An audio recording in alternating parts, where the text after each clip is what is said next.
Memento Mori, le podcast qui parle du présent en prenant la fin comme point de départ. Je m'appelle Raphaël Charrier, je suis pasteur à Grenoble. Et je suis Mathieu Giralt, pasteur à Etup, et nous sommes tous les deux blogueurs sur toutpoursagloire.com. Voilà, alors aujourd'hui nous sommes en pleine Coupe du Monde. On enregistre ça pour vous faire comprendre la situation. On enregistre, nous sommes jeudi 28. Et nous sommes conscients que ce samedi, il y a le 8e de finale entre France et Argentine. C'est pas gagné. C'est pas gagné. Et alors, soit vous écoutez ça en étant content, soit vous écoutez ça en étant dépité. Mais justement, on va essayer avec un podcast sur le foot de vous faire prendre de la hauteur et de vous montrer tout ce qu'il y a de beau dans le foot, que ça soit dans la victoire ou dans la défaite après tout. Parce que ce qui compte, c'est de participer. Voilà, c'est jouer. Voilà, c'est avoir des bons moments. On s'en fiche si on gagne ou pas et tout. Non, je déconne. Tu diras ça à l'Allemagne. Ouais, voilà, c'est ça. Bon, bien avant tout, Matt, je voudrais te féliciter. Te féliciter. Merci. Parce que tu t'es fait licencier. Je me suis fait licencier, ouais. Bravo, mon gars. Ben, merci. Il a obtenu sa licence à la faculté Jean Calvin. Donc ça, ouais. c'est très bien. J'avais la joie d'être avec toi pendant que j'étais là-bas. Moi, j'étais pas sur le même rythme, donc j'ai rien validé du tout, on s'en fout. Mais toi, tu as validé ta licence. Ouais. Et voilà, et je tiens à dire à nos auditeurs que j'ai passé une semaine avec toi dans une chambre à presque 30 degrés à minuit. Et il s'est passé des choses qui resteront gravées dans ma vie jusqu'à ma mort. C'était très Memento Mori comme semaine. Ouais, c'était très, très Memento Mori, sauf que t'avais envie que moi je meure. Oui. J'ai souhaité le retour du Seigneur. J'étais là, Seigneur, hâte la parousie, vite. Mais c'était Memento Mori, mais peut-être dans ton sommeil cette nuit. Aussi, ouais, c'est vrai que j'ai rêvé de ça. Mais bon, voilà, écoute, en tout cas, félicitations, bravo. Yes. Bravo à toi. Je suis content d'avoir validé ça, mais bon, c'est que le début, quoi. Ouais, c'est que le début, tout à fait. On marche vers le master maintenant. Ouais, tout à fait. Et donc maintenant, tu es capable de me dire, comme ça, d'un coup, qu'est-ce qu'a apporté Bultmann et comment Dune et Sanders ont nuancé sa position sur la nouvelle perspective de Paul. Tu as 1 minute. Non, je rigole, on s'en fiche. Bien, le mec qui a retenu le truc le plus geek sur le foot. Ouais.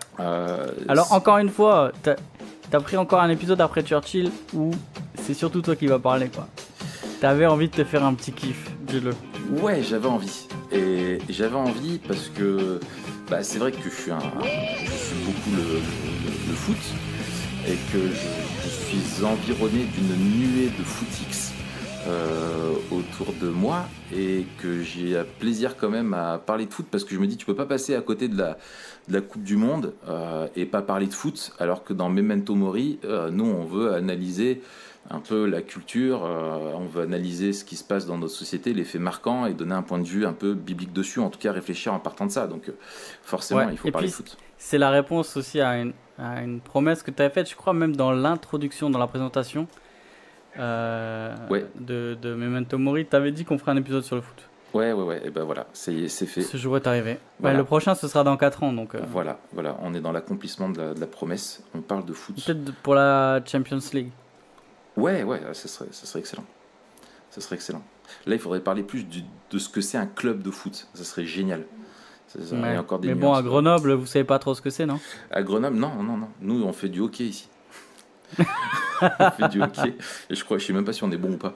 Non, mais tu sais que c'est dur quand t'es né à Grenoble et que t'es fan de foot. Tu vois, par exemple, j'ai ma belle famille, là, mes beaux-frères, eux, ils sont nés à Paris. Voilà, ils ont toujours été supporters du PSG, même s'ils ont connu des années sombres. Et là, depuis que les Qataris sont là, ils sont comme des dingues, tu vois. Quand tu nais à Milan, quand tu nais à Manchester, quand tu nais à Liverpool, quand tu nais à Madrid ou à Barcelone ou même à Marseille ou tu vois des grandes villes comme ça, oui, c'est cool. Mais quand tu nais à Grenoble, bon. Il y a eu Évian-Thonon Gaillard dans le coin. Il y a eu Grenoble qui a fait une petite percée en Ligue 1, mais qui s'est vite fait têche parce qu'ils étaient en fait tellement nuls. Et voilà, mais du coup, tu te rabats sur le reste, quoi. Mais bon, ça fait partie des frustrations, tout est vanité. Mais t'as fait du foot, toi? Ça t'est venu comment, ce truc de foot, là? T'as pas fait de foot? Alors, si, j'ai joué au foot quand j'étais jeune. Si, ah bon? Au FCTM. À Mélange, je crois que le club n'existe plus maintenant. Je jouais milieu. Voilà, donc en fait, pour t'expliquer, vu que tu connais rien, le milieu, c'est le joueur qui est au milieu dans le terrain. D'accord. Voilà. Au milieu ou au centre? Au milieu. Parce que des fois, le milieu n'est pas le centre du terrain. Tu as le centre du terrain d'un point de vue géométrique, mais tu as le milieu qui, des fois, est au milieu, c'est-à-dire entre les attaquants et les défenseurs qui sont pas au centre du terrain. Voilà. Ok. Du coup, pourquoi tu voulais parler de foot? Alors, ça s'y prête, c'est la Coupe du Monde, mais est-ce qu'il y a un enjeu théologique derrière le foot? Alors, j'aimerais pouvoir te dire oui, mais il y a un enjeu. Alors je voudrais avancer une idée, c'est que au ciel, on jouera au foot. Ok. Voilà. Et que le foot est peut-être sur Terre la plus grande manifestation de la grâce commune. Une des plus grandes, tu vois, avec la bière trappiste et avec les vacances. Non, pour être sérieux, le foot, je trouve que c'est très intéressant à observer, parce que c'est comme si tu prenais une loupe et que tu regardais ce qu'est l'homme, parce que c'est vraiment un phénomène de société, et tu apprends beaucoup de choses sur l'homme, sur l'humanité au travers du foot. Pourquoi? Parce que c'est le sport le plus populaire dans le monde. Tu as des statistiques qui cherchent à te donner le nombre de licenciés, mais en fait le nombre de licenciés, c'est la partie simplement visible de l'iceberg, parce que en fait les joueurs de foot, moi dans ma jeunesse, je jouais en club, mais tu continues à jouer sur le City Stade à côté de chez toi, tu poses simplement 2 t-shirts par terre, tu as un ballon et tu peux jouer au foot, et c'est un sport qui est vraiment accessible à tous, y compris les plus pauvres, quoi. Enfin, il suffit juste d'avoir un ballon, et il suffit d'avoir 2 jambes aussi. Et il faut avoir des jambes, C'est hyper discriminant pour les handicapés. Ouais, je sais pas s'il y a du handi-foot Je pense. Ouais, je sais pas la forme que ça doit avoir, mais c'est comme si t'as pas de bras et que tu veux jouer au basket. Enfin, c'est pareil, mais c'est galère, quoi. Mais en tout cas, c'est un sport hyper populaire où on peut s'éclater et c'est sympa, quoi. Voilà, donc c'est pour ça que ça me plaît, et aussi je trouve que c'est intéressant à analyser, parce que on a un discours souvent vis-à-vis du foot un peu simpliste dans notre analyse, comme on peut l'avoir un petit peu sur tout le monde, où on est là à dire ouais, voilà, c'est un truc c'est fou de voir. Là, il y a une présentatrice télé qui a dit il y a pas longtemps, c'est la Coupe du Monde, on va regarder des milliardaires courir en chaussettes derrière un ballon. Et je trouvais la petite phrase pas mal, mais souvent on est très réducteur, et moi je trouve qu'il y a quand même un peu plus de finesse qu'on ne l'imagine quand on connaît pas bien le foot, et c'est ça justement que je voudrais qu'on apporte ensemble, quoi. Et toi, le foot, à vous, alors qu'on a fait un truc sur la virilité, d'accord? Ouais. Alors, je m'en fiche complet. Je m'en fiche complet, mon gars. Seigneur. Je m'en fous. Après, j'ai du plaisir à regarder un beau match. Franchement, ça me fait plaisir. Mais, tu vois, j'ai jamais été fan. Mais je pense que c'est vraiment l'environnement dans lequel tu grandis. Tu vois, mon daron, il est pas un gros fan de foot, tu vois. Ouais. Donc voilà. Après, mes voisins, je sais que mes voisins, ils sont super fans de foot. Téléfoot le dimanche matin. Ils jouaient tous les deux, les 2 frères, ils jouaient en club et tout. D'accord. Donc voilà. Ouais, puis toi, t'es sud-ouest, c'est plus le confit de canard et le rugby. Ouais, bon, il y avait les Girondins. Ils étaient pas trop mauvais quand j'étais petit, quoi. Je pense que depuis, ils sont pas très bons. Vous avez eu Zidane qui jouait aux Girondins pendant un temps. Ouais. Mais non, mais c'était il y a super longtemps, tu vois. Ouais, tout à fait. C'était au début 90 ou milieu 90, je pense. C'est ça, c'est dans les années 90, il me semble. Mais non, écoute, j'ai un rapport au foot, voilà, c'est ça. J'ai jamais été. Mais j'ai jamais été trop sport co, en fait, tu vois. Ouais. Mais je voudrais quand même, après avoir fait tes éloges en théologie, dire à quel point t'es un footix. Mais je l'assume. On regardait ensemble le match, à la FJC, mais je dois dire quand même aux gens, je suis désolé, Matt. On regardait dans le match.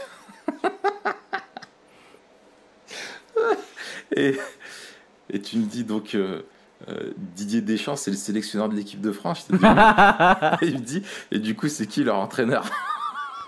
Ah bah ouais, mais comment je sais que c'est un truc différent, moi, tu vois?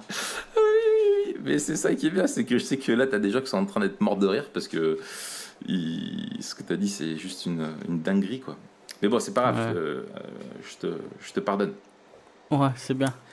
Mais et Dave, ton frère, il est foot? Non, pas du tout. Moi, je suis d'une famille, personne n'est foot. En fait, si, la famille du côté de ma mère, donc la branche italienne, eux sont très foot. Et je pense que ça a beaucoup joué dans mon enfance. Parce qu'à l'époque, on se voyait beaucoup avec mes cousins, cousines et oncles et tantes et tout ça. Et donc, eux, c'était des Italiens supporters du Milan AC. Et du coup, ouais, et je pense que j'ai beaucoup été touché par ça. Et moi, j'ai joué en club et avec les copains et tout ça. Et du coup, moi, j'ai toujours accroché. En fait, par rapport au reste de ma famille, je pense que je suis le seul qui suis rescapé, à qui Dieu a donné une once de discernement pour reconnaître que ce sport est vraiment un sport merveilleux, quoi. Donc, je suis reconnaissant pour ça. Et je me suis marié et Dieu m'a donné une belle famille où, par contre, c'est tous des férus de foot. Donc c'est bien, je partage avec mes deux beaux-frères, qui connaissent pas grand-chose au foot, faut dire vrai, mais qui l'aiment bien quand même. Donc du coup, je discute avec eux un peu de foot, j'essaie de leur apprendre quelques petits trucs, et puis c'est génial, quoi. Voilà. Voilà. Bon, alors, on rentre dans le vif du sujet. Ouais. Pourquoi parler de foot? En fait, il y a plusieurs facteurs. Comme je l'ai dit, comme c'est un sport extrêmement populaire, ce que je trouve intéressant, la question à se poser, c'est pourquoi est-ce que c'est si populaire, le foot? Ça révèle des choses, en fait, parce qu'il y a plein d'autres sports qui existent dans le monde, mais pourquoi est-ce que c'est le foot et pas un autre? Moi, je crois qu'il y a des critères qui en font un sport à part. Et c'est aussi un sport, effectivement, qui cristallise, je trouve, autant de belles choses, qui montrent de belles choses au travers de ce sport, quoi, autant de choses mauvaises et énormément d'abus et de choses qui dégoûtent énormément de monde et qui révèlent des espèces de formes d'injustice ou de scandales ou comment dire, de vanité et d'amour de l'argent qui sont totalement dingues, quoi. Et puis j'ai préparé une petite surprise à la fin. J'aurai un petit quiz pour toi, Matt. Oh pétard, ça c'est juste pour m'humilier. Non, t'inquiète, non, c'est pour se marrer. C'est un quiz rigolo, donc écoutez bien à la fin. Si vous vous en foutez du foot, laissez tomber. Mais écoutez le quiz parce que je vais te demander de me trouver... je vais te donner des citations de footballeurs célèbres. D'accord? Tu vas essayer de les trouver. Ok? Bien, alors, premièrement, pourquoi le foot c'est beau? Et là, je voudrais parler avec mon cœur, tu vois. C'est que le foot c'est beau parce que c'est beau. C'est quelque chose les gestes techniques du foot sont élégants. C'est un sport qui donne des sensations juste quand tu le regardes, que tu es spectateur. Alors je parle pas de la pratique, je parle vraiment là, du point de vue du spectateur. Quand tu regardes un beau match de foot, tu vois des gestes techniques qui sont beaux.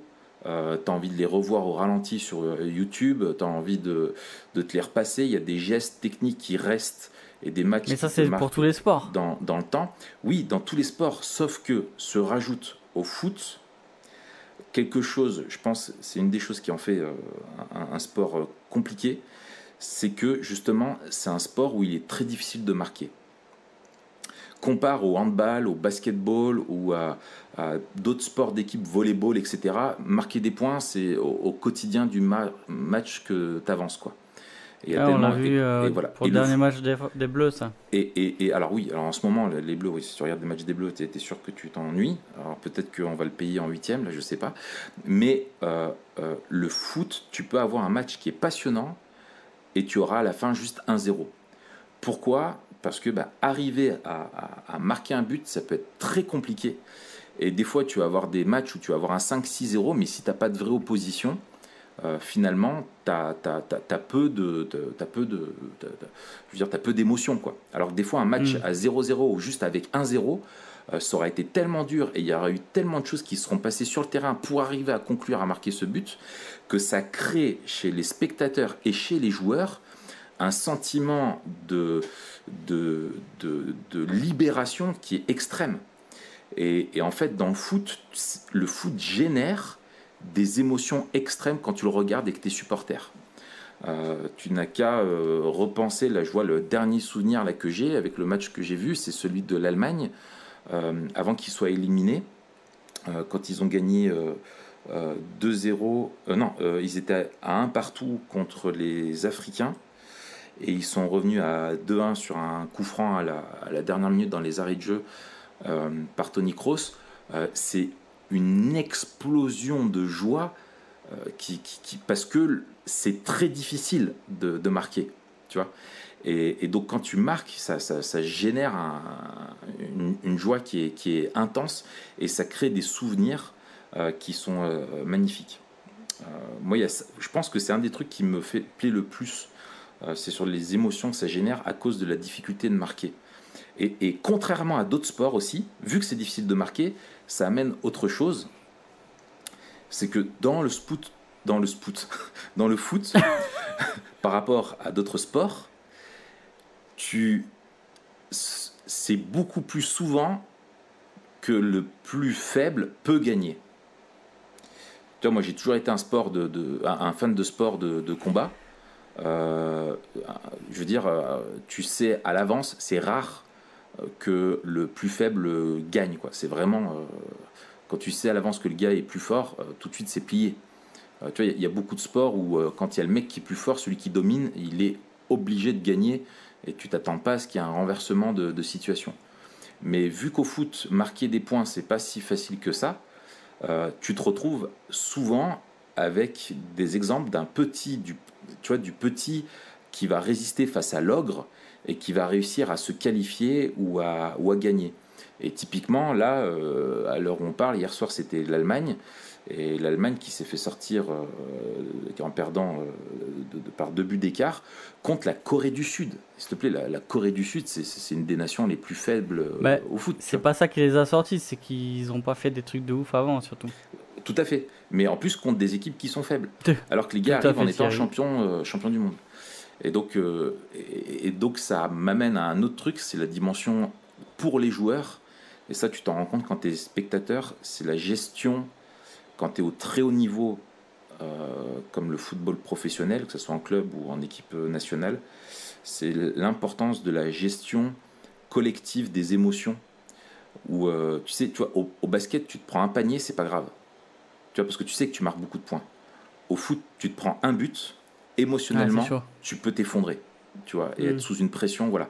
Prends un autre exemple, le fait de tirer un penalty. Tirer un penalty à l'entraînement ou entre potes dans ton quartier et tout ça, je veux dire, les gars au niveau professionnel, ils peuvent en tirer des centaines de milliers et s'entraîner, et ils sont d'une précision de malade.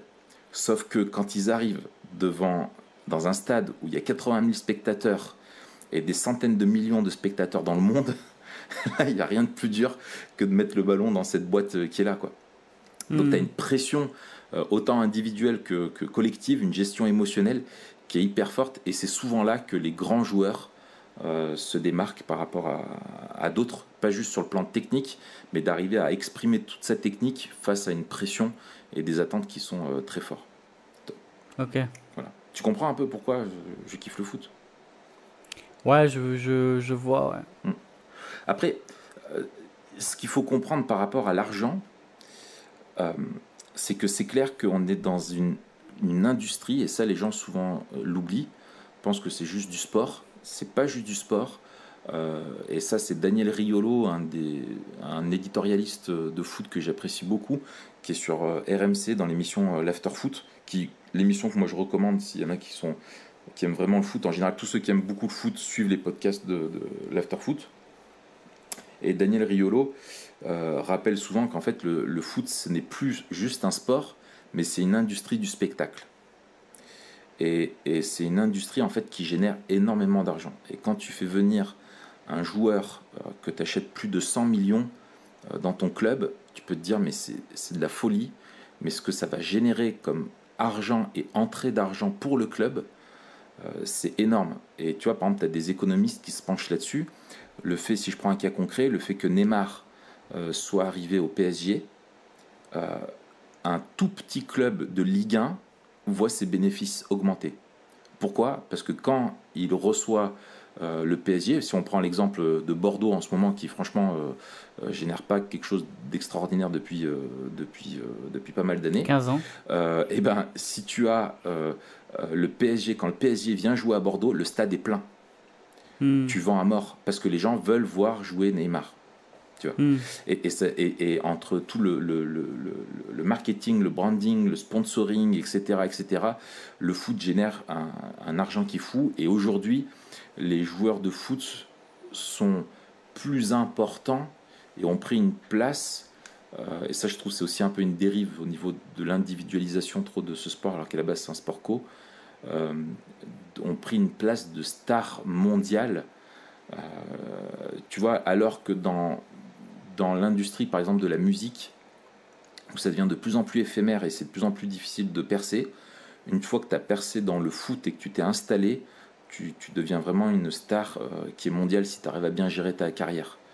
Et aujourd'hui, un gars comme Cristiano Ronaldo, Messi ou David Beckham, tu vois, pour prendre des grands noms comme ça, Zidane, Platini, c'est des gens qui marquent des sociétés. Pourquoi ?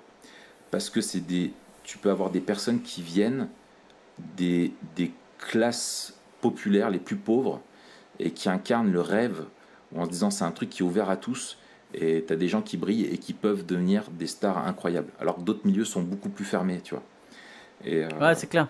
Après, je pense qu'il y a une différence entre des Platini, des Pelé, même des Ronaldo quand, tu vois, France 98. Ouais. C'est que depuis, j'ai l'impression que l'image, pour beaucoup,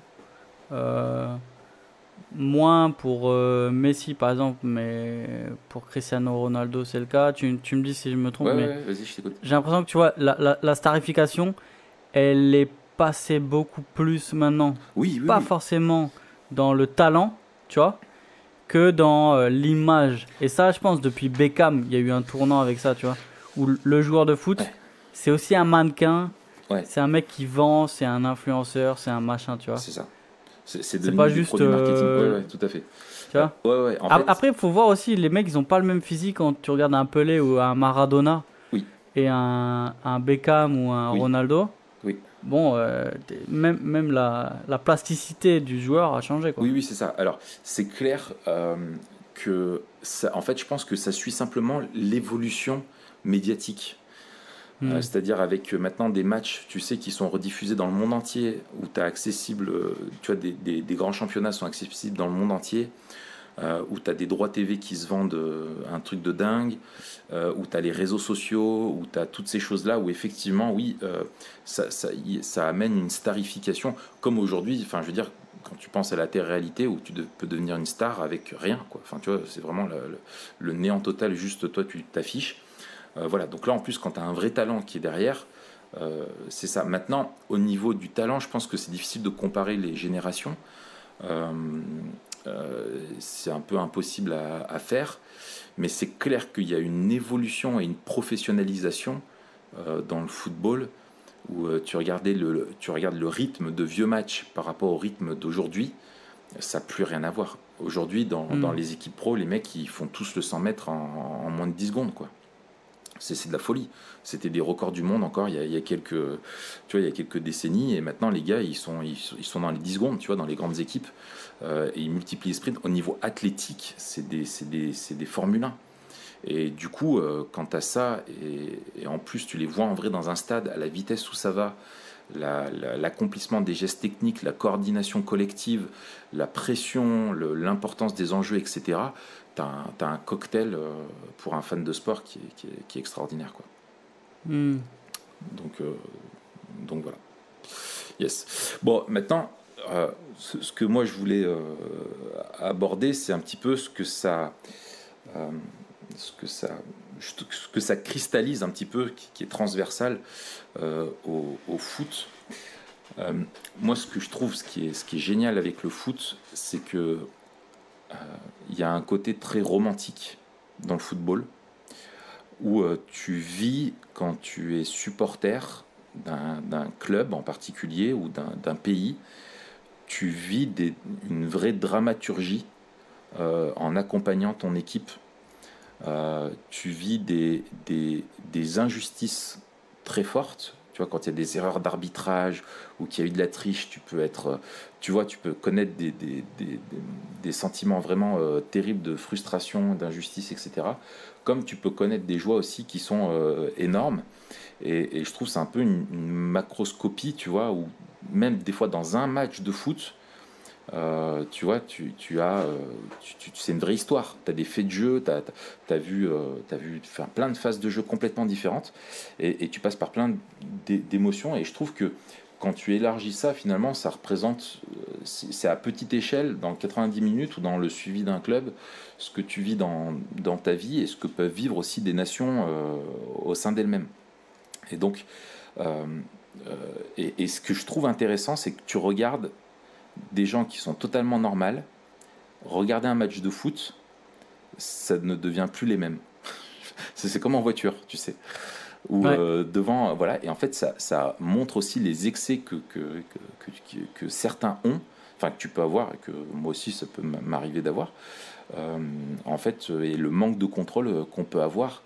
Et du coup, ça révèle vraiment aussi à quel point, justement, le foot et le sport est une vraie idolâtrie pour beaucoup de personnes dans le monde.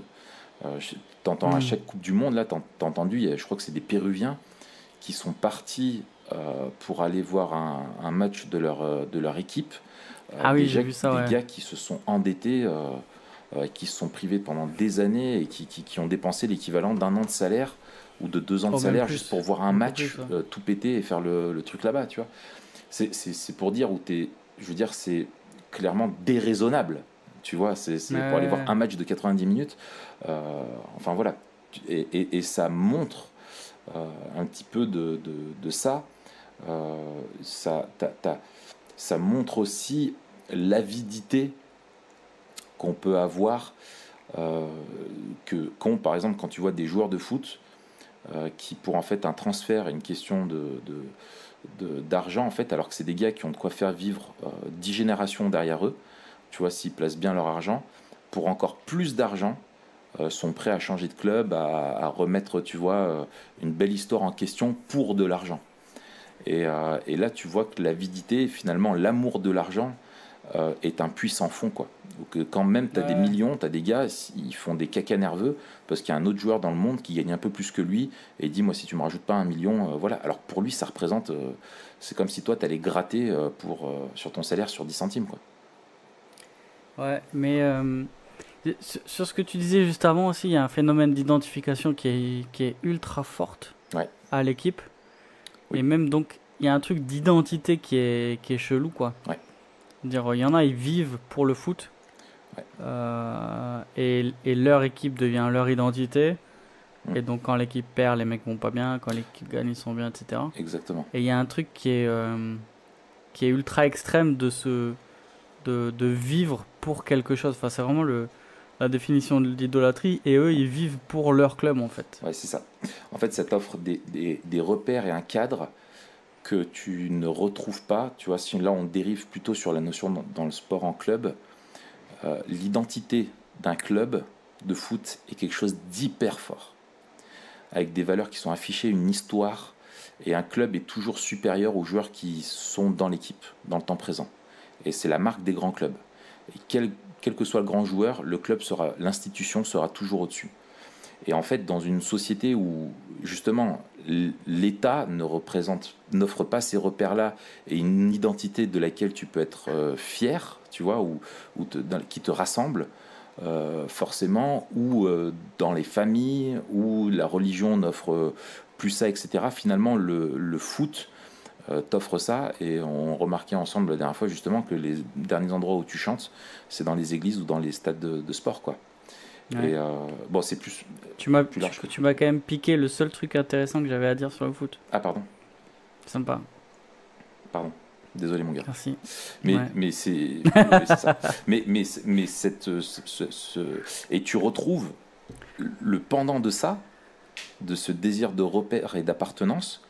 C'est un milieu qui te montre le racisme, mais de façon extraordinaire, le hooliganisme, où tu as des mecs de deux clubs de la même ville qui se mettent sur la tronche.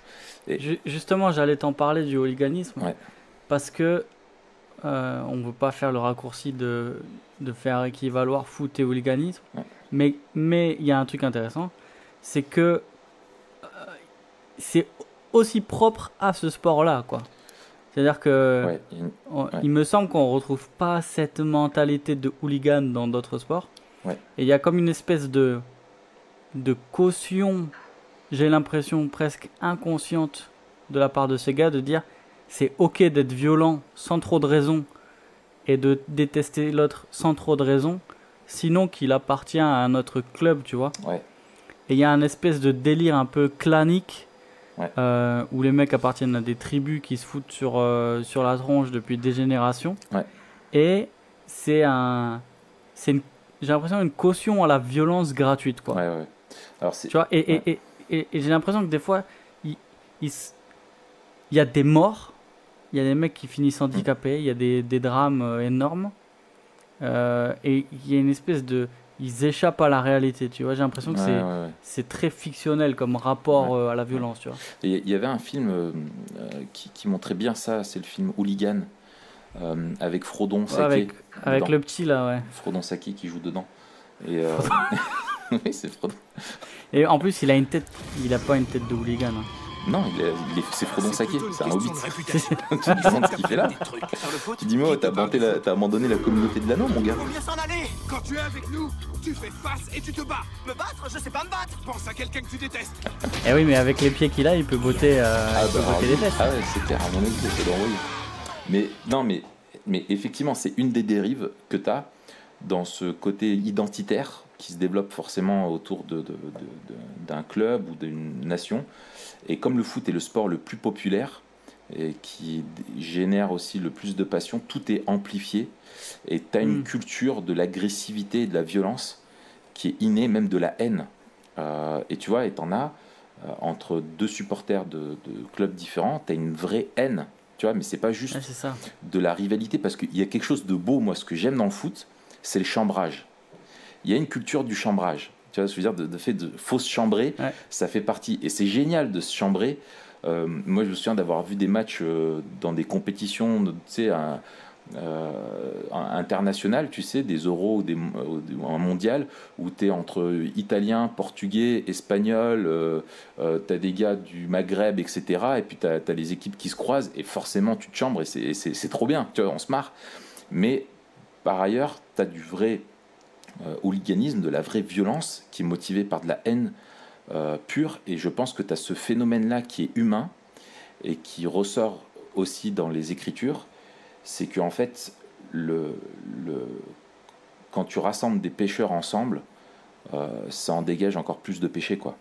Et tu as un entraînement mutuel dans la violence, et que le sage qui traîne avec les sages devient plus sage, et que celui qui traîne avec les fous devient de plus en plus fou, quoi. Et je trouve c'est vraiment une démonstration concrète de ça, et que tu as des gars qui individuellement ne se permettraient pas ça, mais avec ce que tu dis, tu vois, justement, avec tout ce qu'il y a, l'effet de groupe, sont complètement déconnectés de la réalité, sont pris dans un délire, et voilà, ils sont prêts à perdre leur vie juste parce que y a des mecs en face qui les ont provoqués, ou un truc comme ça. Et des fois, c'est même au sein du même club, hein. Tu sais, tu as plusieurs clubs de supporters, et dans un même club, voilà. Tu avais eu à Paris un drame, et derrière ça, tu as eu ce qu'on appelait le plan Le Prou. C'était le président de Paris qui a fait un gros ménage, et qui a, en gros, viré, qui a voulu nettoyer un petit peu le hooliganisme du PSG. Et voilà. Et surtout que ça va contre cette violence-là, contre le fait que c'est aussi un sport qui est très populaire, où en fait les gens ne voulaient plus y aller en famille, tu vois. Si tu as un père de famille, tu veux amener tes enfants au match, mais que tu sais que à la sortie, il va y avoir des mecs qui vont se jeter des bouteilles à la tronche et tout ça, t'as pas envie d'y aller, quoi. Tu vois, et tu perds le plaisir d'y aller, et même s'il faut pas rêver, hein, dans un stade de foot, tu auras toujours énormément d'insultes et tout ça, mais bon, voilà, tu vois, au moins il y a une frontière qui ne se franchit pas, quoi. Ouais. Donc voilà, quoi. Mais alors, ouais, vas-y. Ouais. Non, mais j'allais te brancher sur la dernière question. Ouais. À part si tu avais d'autres trucs. Non, vas-y. Alors, moi qui suis un footique, c'est qui m'en fout. Ouais. Quelles seraient tes raisons? Quelles seraient les raisons que tu me donnerais pour m'intéresser au foot? Et j'irais même plus loin. Quelles seraient les raisons pour les chrétiens de s'intéresser au foot? Ou du moins, même si tu peux pas forcer les gens à s'intéresser à un truc ennuyant, de changer d'avis ou de vision. Et est-ce que tu aurais une perspective eschatologique? Oui. Moi, j'ai un point. Ouais.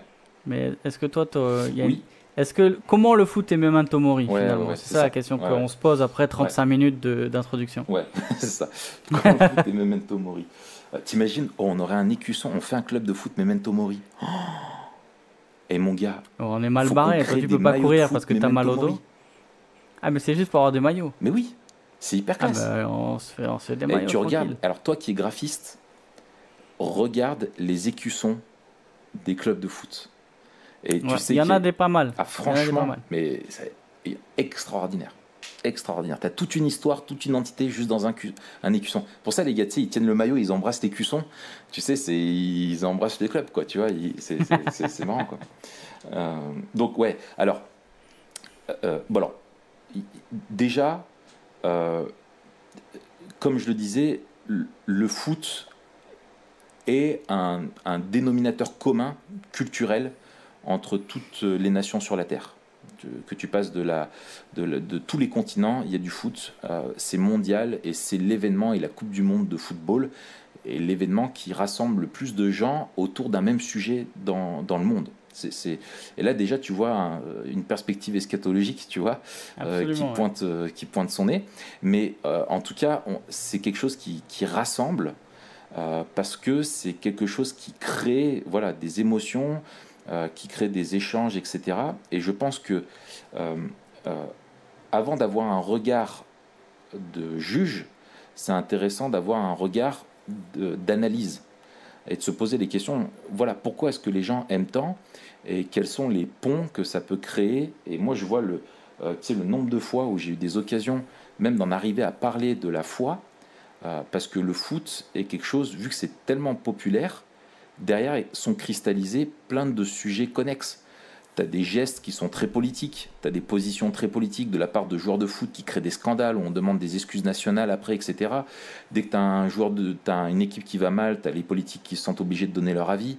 Derrière leur écran... C'est la religion du peuple. Exactement. Derrière les écrans, tout le monde est sélectionneur et tout le monde se dit « mais attends, c'est trop simple, il aurait dû faire jouer lui comme ci, comme ça, etc. » Et on a l'impression qu'on pourrait tous le faire et en même temps que c'est inaccessible. Et en fait, et souvent en fait, les gens ont une analyse qui est hyper simpliste et ils disent autant de bêtises en fait qu'ils pensent que ils pensent que les joueurs sont bêtes, mais eux se montrent en fait tout aussi bêtes qu'eux. Et donc, le foot est un langage universel. Et je te donne juste un exemple. J'arrive dans une discussion entre mes voisins pendant la fête la fête des voisins, et donc j'arrive dans la discussion, les gars étaient en train de parler de foot, et il y en a un de mes voisins qui me dit « Ah, et toi, qu'est-ce que tu penses du cas Benzema ?» Et alors Benzema, c'est un grand joueur de foot du Real de Madrid qui n'est pas sélectionné, et il avait eu une affaire, tu sais, où il avait fait du chantage à un autre joueur qui s'appelait Valbuena. Ouais, voilà. Donc tu vois, voilà, etc. Excellent. Et donc il avait été écarté et il l'a plus été. Et donc le gars me dit, donc lui il est algérien, et me dit ouais, je suis sûr Deschamps il l'a pas sélectionné parce que il est sous la victime des pressions des racistes, tu vois. Et il me dit et toi qu'est-ce que t'en penses, est-ce que Benzema devrait y être ou pas? Et je lui dis, en fait, je pense qu'à l'époque, tu vois, il a eu raison de ne pas sélectionner Benzema quand il était en plein procès. Parce que le gars, il représente sa nation, et quand il y a une affaire, tu vois, qui est peut-être de l'ordre, tu vois, du délit ou du crime, ou je sais pas exactement. D'ailleurs, il n'a pas sélectionné les deux protagonistes de l'affaire, donc je trouve que c'était très bien. Il me dit, ouais, mais il a été blanchi, il a été blanchi. Je dis, oui, il a été blanchi. Mais moi, je vais te dire un truc. Même s'il avait été coupable, que derrière, il paye sa dette, moi, je crois que le pardon est possible. Et que le gars, si après avoir sali peut-être l'image de l'équipe de France, il fait profil bas et il montre que non seulement il est capable, mais que dans l'état d'esprit, il a changé, qu'il a tiré des leçons, eh ben, moi, je suis pour qu'on le sélectionne. La restauration, quoi. Exactement. Et le gars, il m'a dit, ah ouais, mais toi, c'est parce que t'es un homme de foi. C'est ça qu'il m'a répondu. Excellent. Et du coup, il était scotché, tu vois. Et c'est un truc bête, mais tu vois, au lieu d'avoir des discours simplistes, des fois, vu que c'est quelque chose qui, derrière, parle de thèmes, en fait, qui sont transcendants, de pardon, de victoire, de défaite, de deuil, de haine, d'amour, etc. Ce sont tous des thèmes où nous, en tant que chrétiens, on a quelque chose à dire. Et finalement, le foot nous amène une plateforme qui est merveilleuse pour échanger là-dessus. C'est comme le cinéma, comme la musique, comme tu vois, toutes ces choses-là, quoi. Et donc, moi, ce serait ça, mon appel, ça serait de dire, soyons un peu plus fins et vigilants dans notre comportement, parce qu'on peut dire c'est une vitrine, le foot, des grands traits de l'humanité, du caractère de l'homme et des aspirations de l'homme. Et là, on y vient au point eschatologique, et vas-y, je te donne la parole. Ouais, alors écoute, moi j'ai deux, trois thèmes comme ça qui me viennent. D'abord, comme tu disais, même si c'est pas ma grande passion, et quand bien même je regarde des matchs avec joie, quand ils sont bons, sans me forcer, je pense la moindre des choses, c'est de respecter ce qui provoque un tel engouement populaire et de pas dénigrer. Ouais, chercher à comprendre pourquoi. Voilà. Mais non seulement ça, et même si on n'arrive pas à comprendre pourquoi, tu vois, parce que il y a des gens, ils n'arrivent pas à comprendre pourquoi on a autant de passion dans des mecs qui courent après un ballon, tu vois. Ouais. Même s'il n'y a pas que ça et c'est réducteur. Mais même si on ne comprend pas, l'appel d'aimer notre prochain fait qu'on veut aussi s'intéresser un tant soit peu au truc, tu vois. Et c'est pour ça que même si ça me gonfle, alors je le dis ça, c'est pas le cas, mais même si ça me gonflait, je préférerais rester regarder un match avec mon voisin que faire autre chose, parce que je veux partager ce qu'il aime et puis lui montrer qu'il a de la valeur à mes yeux, et que voilà, tu vois. Ouais. Pour moi, c'est un geste d'amour de pas dénigrer. C'est ça. Ensuite, il y a deux trucs plus au niveau eschatologique. Il y a deux dimensions qui, moi, me parlent à fond. C'est la joie. Ouais. C'est-à-dire la joie qu'on peut ressentir ensemble pour quelque chose qui se passe. Et cette joie-là qu'on vit au détriment d'autres. C'est-à-dire, on est joyeux quand d'autres perdent. Un jour, on sera joyeux ensemble avec Christ, tu vois. Ouais.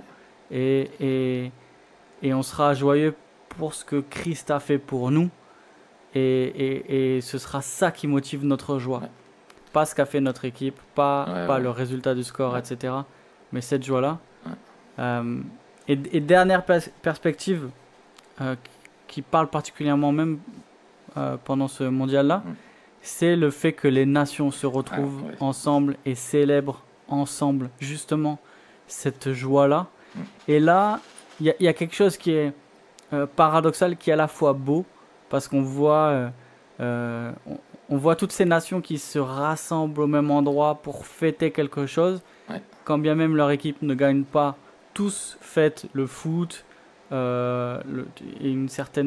y a un certain vivre et se réjouir ensemble, tu vois, dans cette Coupe du Monde. C'est ça. Mais il n'en reste pas moins que on est quand même les uns contre les autres. Ouais. Et on est les uns contre les autres avant d'être ensemble. Et un jour, on sera tous ensemble, tous différents. Et nos différences ne seront plus ce qui nous sépare, mais ce qui fera la beauté de la rédemption de Christ. Et ensemble, on pourra se réjouir.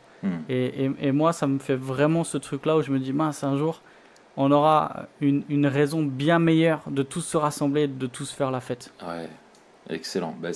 Alors c'est ce point-là que moi je voulais souligner et je ne vais pas le compléter parce que tu l'as très bien dit. Et l'autre chose, c'est cette victoire glorieuse de Christ un jour. Ouais. Et victoire glorieuse parce qu'elle est en même temps une victoire qui est juste. Tu vois, où il n'y a pas d'injustice, il n'y a pas de défaite, il n'y a pas... Tu vois, quand la parole nous dit que tous genoux fléchiront devant Christ, c'est quel que soit le camp, tu vois, que ce soit ceux qui sont rachetés ou tous ceux qui l'auront rejeté, quand ils seront présents devant Dieu, tous s'y courberont et ils diront, ah oui, c'est lui le roi des rois, c'est lui le Messie, et c'est lui qui est Seigneur. Et on aimerait avoir toutes les personnes qui sont... Pourquoi on aime les grands joueurs dans les équipes, c'est qu'on attend d'eux qu'elles soient des messies un petit peu, que ce soit les joueurs qui te sortent, tu vois, de la galère quand tu t'en sors pas. Et des fois, tu as des joueurs qui sont à la hauteur, et des fois, ils le sont pas. Et tu vois, je pense par exemple à un Zidane dans la finale de la Coupe du Monde contre l'Italie, quand il a mis ce fameux coup de tête à Materazzi. Je veux dire, ça a été un séisme. Parce que le gars qui était présenté comme parfait, finalement, qui était presque même plus humain, tu vois, qui était un surhomme, en fait, on voit que même un gars avec le sang-froid dont il est capable, bon, c'était un peu insanguin, mais quand même, tu vois, c'est le genre de mec qui se prenait énormément parce qu'il était bon, tu vois, tout le monde lui faisait beaucoup de fautes sur lui, etc. Avec le talent qu'il est, où il est au sommet de son art, il craque complet. Et tu peux vivre une déception et tu as une fébrilité toujours que tu as. Et un jour, on aura une joie qui sera jamais fébrile et jamais déçu et qui sera éternelle, et on vivra cette communion qu'on souhaite vivre dans le foot et que les joueurs souhaitent vivre avec le public, tu vois, où on se soutient, où il y a, tu vois, etc. Et voilà que nous on vivra avec Christ, et ça je trouve c'est génial. Super. Quelques petites questions, Mathieu. Vas-y, fais court parce qu'on est déjà long. Mais... Vrai ou faux? Oula. Lukas Podolski aurait dit: le foot, c'est comme les échecs, seulement il n'y a pas de dés. Ouais, pétard. C'est un peu gros, mais pour la beauté du truc, je veux dire vrai. C'est vrai. Le foot, c'est comme les échecs, seulement il n'y a pas de dés. Ah, mais mec, tu viens de défendre le foot pendant 45 minutes. Et juste des citations, je raccourcis le quiz. Un gars qui s'appelle Sertic, on lui fait une remarque, un journaliste, il dit on fait souvent la remarque, les commentateurs, que vous êtes quelqu'un d'un peu nonchalant sur le terrain. Et lui il dit oui, c'est vrai, je suis quelqu'un de pas très chalant. C'est pas possible. Si, c'est vrai. Il y a aussi faut qu'on tire tous dans le même bateau. Ça, c'est Patrice Evra. Tu vois le mix des expressions, tu sais, tirer dans le même sens, faut tous qu'on tire dans le même bateau. Ah putain. Excellent. Et tu as aussi le fameux de Franck Ribéry, j'espère que la roue va tourner. Bah oui. Et je conclus pour montrer qu'il y en a aussi quand même qui disent des fois des trucs sympas. C'est Luis Fernandez qui disait: le succès n'a pas besoin d'explication, l'échec n'admet pas de justification. Drop the mic. C'est un entraîneur, lui, non? Ouais, il était joueur avant et puis il a été entraîneur au PSG, etc. Ouais. Voilà. Merci Mathieu de m'avoir accordé un épisode sur le foot. Merci à tous. Ouais. Et puis, si vous mettez 5 étoiles, la France va gagner la Coupe du Monde. Voilà. Et si vous mettez pas 5 étoiles et que la France a perdu et que vous mettez 5 étoiles, et ben on gagnera la prochaine Coupe du Monde. Voilà. Bientôt, la France aura 5 étoiles sur le maillot aussi. Yes. Ouais. On a de quoi faire. Je sais pas si on sera encore vivant. On sera au ciel. Voilà, c'est ça. Allez, salut Matt. À la semaine prochaine, Raph. Salut. Ciao.